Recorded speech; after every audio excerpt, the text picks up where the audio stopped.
আমি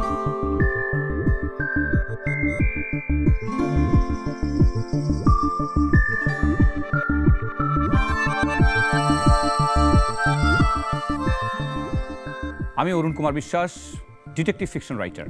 আপনাদের স্বাগত জানাই, আমন্ত্রণ জানাই ব্যানকফ নিবেদিত বই ভালোবাসি তোমার অনুষ্ঠান। ইতিমধ্যে আপনারা জেনেছেন এই অনুষ্ঠানে আমরা মূলত বইয়ের নানান প্রসঙ্গে আড্ডা দিয়ে থাকি। আড্ডার আমেজে আমরা লেখক, পাঠক, প্রকাশক এমনকি দর্শকদের সঙ্গেও সংযুক্ত হই, কথা বলি। আমাদের আজকের আড্ডায় উপস্থিত হয়েছেন এ.কে.এম. হুমায়ুন কবির। ভালো আছেন? আলহামদুলিল্লাহ ভালো আছে। আপনি তো শুধু চাটগা থেকে এসেছেন।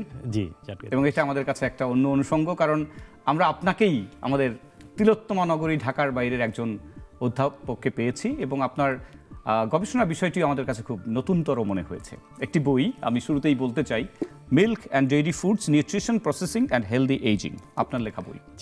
এবং এটি সারা বিশ্বে একটি বিশেষভাবে অ্যাক্লেইমড একটি বই।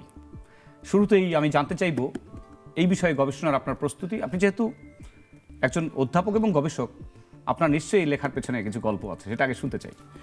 ধন্যবাদ।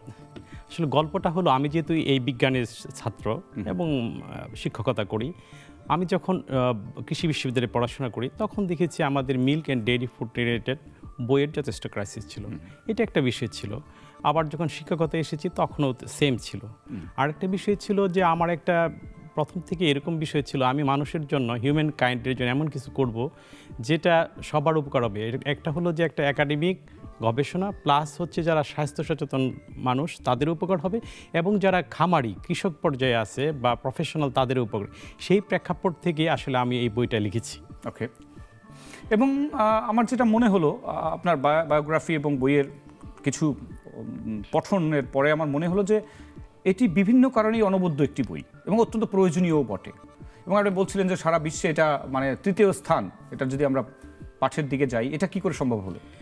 ধন্যবাদ। আসলেও তৃতীয় স্থান হচ্ছে যে রিসেন্টলি একটা রিপোর্ট হয়েছে, একটা পত্রিকায় দেখেছি, তারা আমার সাথে যোগাযোগ করেছিল। সেখানে দেখা যাচ্ছে যে ইউএসএর একটা ডেইরি ফুড ম্যাগাজিন আছে, ডেইরি ফুড ম্যাগাজিন, তারা সেখানে 3 নম্বরে এই বইটা রেখেছে। আর হলো যে এছাড়া আপনি জানেন যে পৃথিবীর বিভিন্ন দেশে শিক্ষা সংক্রান্ত বিভিন্ন ওয়েব পোর্টাল আছে, যেমন ভারতের একটা পোর্টাল হচ্ছে যে শিক্ষা.com, তারাও এক শিক্ষার্থীর প্রশ্নের আলোকে এই বইটাকে 3 নম্বর তারা রিকমেন্ড করছে। সেই আলোকে এই বইটা এই পর্যায়ে আসছে।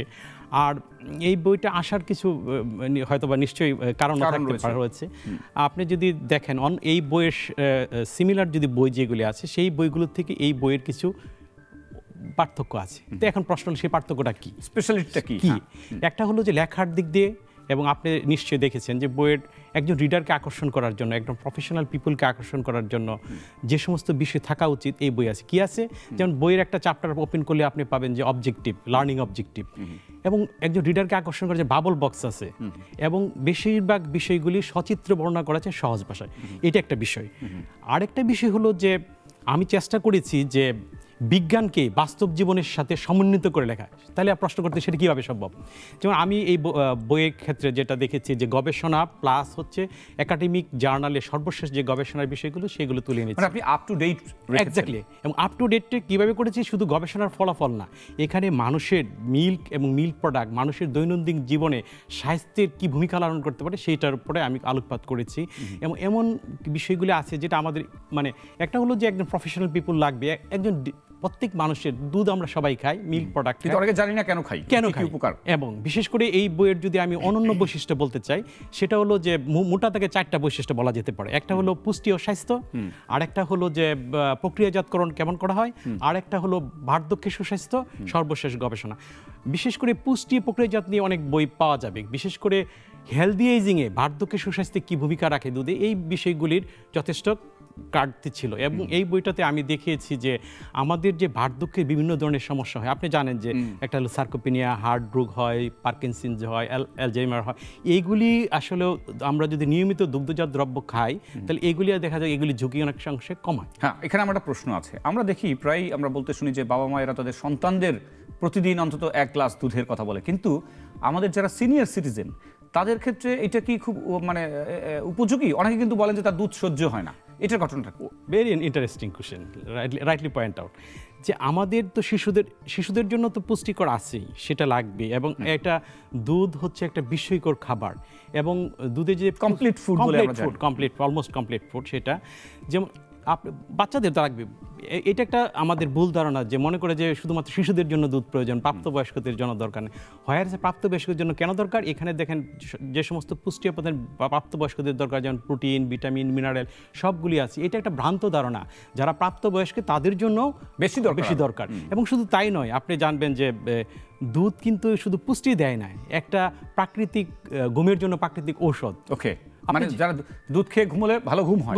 এক্স্যাক্টলি, কেন ঘুম হয় প্রশ্ন করতে পারেন। দুধের মধ্যে একটা অ্যামাইনো অ্যাসিড ট্রিপ্টোফ্যান, তারপর মেলাটোনিন থাকে, এগুলি দুধকে মানে ঘুমাতে আমাদেরকে সাহায্য করে। বয়স যত বাড়ে ঘুম তত কমতেছে, এবং এটার পরিসংখ্যানে বলা থাকে প্রায় 30% লোক ওয়ার্ল্ডের এখন ঘুমের সমস্যা। তবে এটা তো ঠিক সবার জন্য, কিন্তু সবার দুধের ব্যাপারটা একটা বয়সে কিন্তু সবার জন্য খুব মানে এটা তারা নিতে পারে না, এটা তো হতে পারে। হ্যাঁ, হতে পারে। সেটা হলো যে যেটা আপনি বলতেছেন ল্যাকটোজ ইনটলারেন্স যাদের আছে, কিন্তু যাদের ল্যাকটোজ ইনটলারেন্স আছে তারা কি দুধ খেতে পারবে না?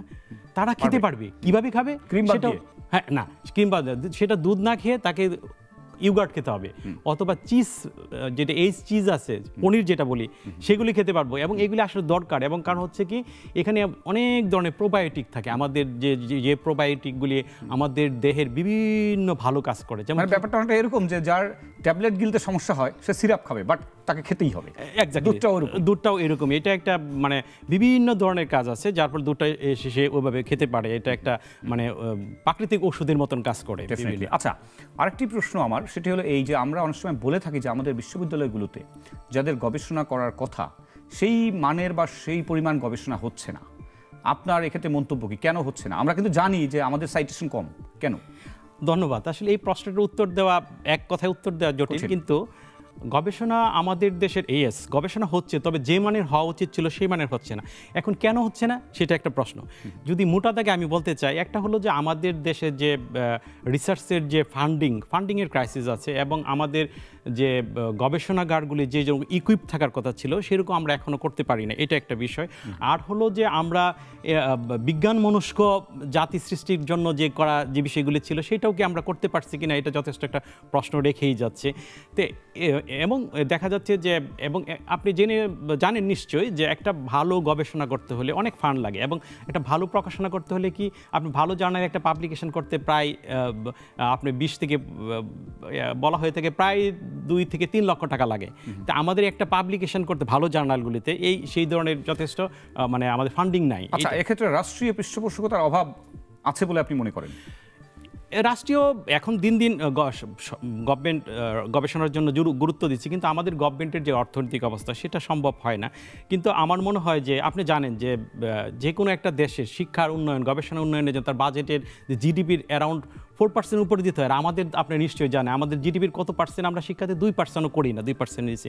অথচ দেখেন যে উন্নত রাষ্ট্রগুলি তারা 4-5% পর্যন্ত জিডিপিতে। তা আমরা মনে করি যে সরকারের তো অবশ্যই আরও মানে এই দিকে অ্যাটেনশন দেওয়া। শুধু তাই নয়, সরকার কেন, বেসরকারি পর্যায়ে এখন হচ্ছে যে প্রাইভেট পার্টনারশিপ ডেভেলপ করতে হবে, এপিপিতে হচ্ছে, এই বিষয়গুলি আমাদেরকে নিয়ে আসতে হবে। ওইখানেই আমার প্রশ্ন যে এটা কি শুধুমাত্র ফান্ডিংয়ের অভাব, নাকি আমাদের মন মানসিকতারও একটা দৈন্য রয়েছে যে অনেকে কিন্তু ফান্ড কিন্তু মিসঅ্যাপ্রোপ্রিয়েটও হচ্ছে? এক্স্যাক্টলি, এটা আপনার সাথে আমি একমত করি। খালি এককভাবে যে ফান্ডিংয়ের সমস্যা, আমিও এটা ব্যক্তিগতভাবে আমি মনে করতে পারতেন না, গবেষণা তাহলে হয়তো থমকে যেত। হ্যাঁ, এক্স্যাক্টলি, এটা আপনি যেটা বলছেন দুইটার সমন্বয়, একটা ফান্ডিং তো ক্রাইসিস আছে, একমাত্র ফান্ডিংয়ের জন্যই যে হচ্ছে না এটা বলাটা মনে হয় ঠিক হবে কিনা আমি জানি না। এটা আমাদের মন মানসিকতাও একটা বিষয় থাকতে পারে। এই বিষয়গুলি যদি আমরা, তবে এখন ইয়াং জেনারেশন আসলে বিজ্ঞান মনস্ক হচ্ছে, অনেকেই গবেষণার দিকে আসতেছে। বিশেষ করে আমি যেহেতু শিক্ষকতা করি, আমি যেহেতু দেখি যে অনেকেই এখন গবেষণার সাথে আসে, এবং আমার সাথে অনেক ইয়াং ছেলে মেয়ে কাজ করার আগ্রহ প্রকাশ করে, এটা একটা বিষয়। এবং আমি ইংল্যান্ডে একটা মাস্টার্স করেছি, তো ওখানে গিয়ে একটা জিনিস আমরা অনুভব করলাম যে শিক্ষকদের সম্বন্ধে বলা হয় পাবলিশ অর পেরিশ। আপনি যদি নিয়মিত প্রকাশনার সঙ্গে না থাকেন, রিসার্চে না থাকেন, তাহলে কিন্তু আপনার ক্যারিয়ারই প্যারিস্ট হয়ে যাবে। এক্স্যাক্টলি, তাই না? সুতরাং সেই নবকুমারের কথা বলতে হয়, বঙ্কিমচন্দ্রের, যে পরের জন্য কাষ্ঠাহরণ করা যার স্বভাব, তিনি যতবার এই বনে বিসর্জিত হন তিনি কিন্তু কাষ্ঠাহরণ করবেন। অর্থাৎ গবেষণা যে শিক্ষকের জন্য দরকার অস্তিত্বের প্রশ্নে, সেটা কিন্তু মেনে নিতে হয় নাকি? এক্স্যাক্টলি, গবেষণা ছাড়া বিশেষ করে বিশ্ববিদ্যালয়ের কাজ কি মূলত তিনটা। একটা হলো পড়াশোনা করবে, গবেষণা করবে এবং গবেষণা লব্ধ জ্ঞানটাকে মানুষের কাছে ছড়িয়ে দেবে। তো এখন যে আপনি গবেষণা করতেছেন, গবেষণা করতে হবে, তারপর কি পাবলিকেশন করতে হবে। আপনি গবেষণা করলেন, কেউ জানলো না, কারো উপকার হলো না, সেই গবেষণা দিয়ে তো আসলে লাভ হয়েছে। সেই জন্য যে একজন, আপনি ঠিকই বলছেন যে গবেষণা যদি সে করে এবং যে পাবলিশ না করে, তাহলে দেওয়া যাবে অনেকটা মানে ডেড, সেই জন্য আমাদের দেশে এটা যথেষ্ট মানে ক্রাইসিস রয়েছে এখনো। তবে এখন মানুষজন মানে বিশেষ করে যারা বিশ্ববিদ্যালয় পর্যায়ের লোকজন যারা আছে, গবেষণা করে, অধ্যাপক প্লাস গবেষকরা, তারা কিন্তু পাবলিশ করতেছে এবং অনেক বিশ্ববিদ্যালয় বর্তমানে দেখবেন যে গবেষণার জন্য জোর দিচ্ছে এবং কিছু কিছু বিশ্ববিদ্যালয়ে পাবলিকেশনের জন্য, যে আমি বললাম 2 থেকে 3 লক্ষ টাকা, তারা কিন্তু কিছু কিছু বিশ্ববিদ্যালয় সেই টাকাটাও দিচ্ছে যে উৎসাহ করার জন্য। অথচ উন্নত দেশে আমি দেখেছি বড় বড় বিজনেস যে কনসার্ন, বড় বড় শিল্পপতিরা প্রতিষ্ঠান কিন্তু সেখানে আপনার ইনভেস্ট করে থাকে। ঠিকই বলছেন যে তারা কি বলে, ইন্ডাস্ট্রিরা আসবে আমার কাছে যে আমার এই প্রবলেম, তুমি এই প্রবলেমটা সলভ করে দিবা। মানে যেটা আমি আগে ইতিপূর্বে বললাম, industry academic partnership collaboration. Industry বলবে যে আমার প্রবলেম, তুমি এটা সলভ করবা, তোমার যা লাগে মানে ইম্পোর্ট যা লাগে আমি দিব। আমরা কেমব্রিজ ইউনিভার্সিটির কথা বলতে পারি। আমি সেখানে দেখে এসলাম যে আমরা যে কেলগসের যে খেয়ে থাকি, কি বলে সকালবেলা যে আমরা নাস্তা করি, সেই কেলগস কোম্পানি কিন্তু ওখানে তাদের নামে একটা কলেজ ওখানে কিন্তু আছে, কেলগস কলেজ। তো আমাদের দেশেও তো প্রচুর শিল্প প্রতিষ্ঠান রয়েছে, তারা কেন এর কাছে এগিয়ে আসছে না? এটা হলো যে আপনি বললেন যে আমাদের মন মানসিকতা, বিজ্ঞান মন মানসিকতা, শিক্ষার মন মানসিকতা আমাদের হয়তো আরেকটু আগাইতে হবে। তবে কিছু কিছু যে শিল্পপতিরা কিছু কিছু কিন্তু আসতেছে, হয়তো আমরা ওভাবে জানি না, তবে যেরকম আসার উচিত ছিল সেরকম আসতেছে না। যেমন আপনি যেটা উদাহরণ দিলেন, আমি একটা জাপানি উদাহরণ দিতে পারি। আমি দীর্ঘ সময় জাপানে ছিলাম, ওখানে দেখবেন যে জাপানে এক একটা বিল্ডিং এক একজনের নামে। আপনি যে টাকা দেন, গবেষণার গার্ড তৈরি করেন বা বিল্ডিং আপনার নামে থাকে। এরকম অনেক আমি প্রফেসর বা বিজ্ঞানী বা গবেষক আমি জানি, তারা ওই যে ফান্ড দিয়েছে এবং তাদের নামে ওই বিল্ডিংটা হয়েছে। এটা এক ধরনের আসলে এখন সমাজটা এগিয়ে নিতে হলে গভর্নমেন্ট আসলে সব পারবে না। আপনাকে যারা সমাজের যারা ধনী বা যারা শিল্পপতি বা যাদের পক্ষে সম্ভব, তাদেরকে এগিয়ে আসতে হবে। এবং এটা আমার মনে হচ্ছে যে আমাদেরকে এটা আরেকটু আমাদের মোটিভেশনের বিষয় আছে। একদম সঠিক কথা। কারণ কি যে আমরা সবাই অমরত্ব চাই, এই সমস্ত ক্ষেত্রে যদি আমরা কন্ট্রিবিউট করে থাকি, আগের দিনে রাজা বাদশাহ জমিদারদের কিন্তু দেখতাম যে তারা হসপিটাল, স্কুল, কলেজ এগুলো কিন্তু বিনির্মাণ করতেন।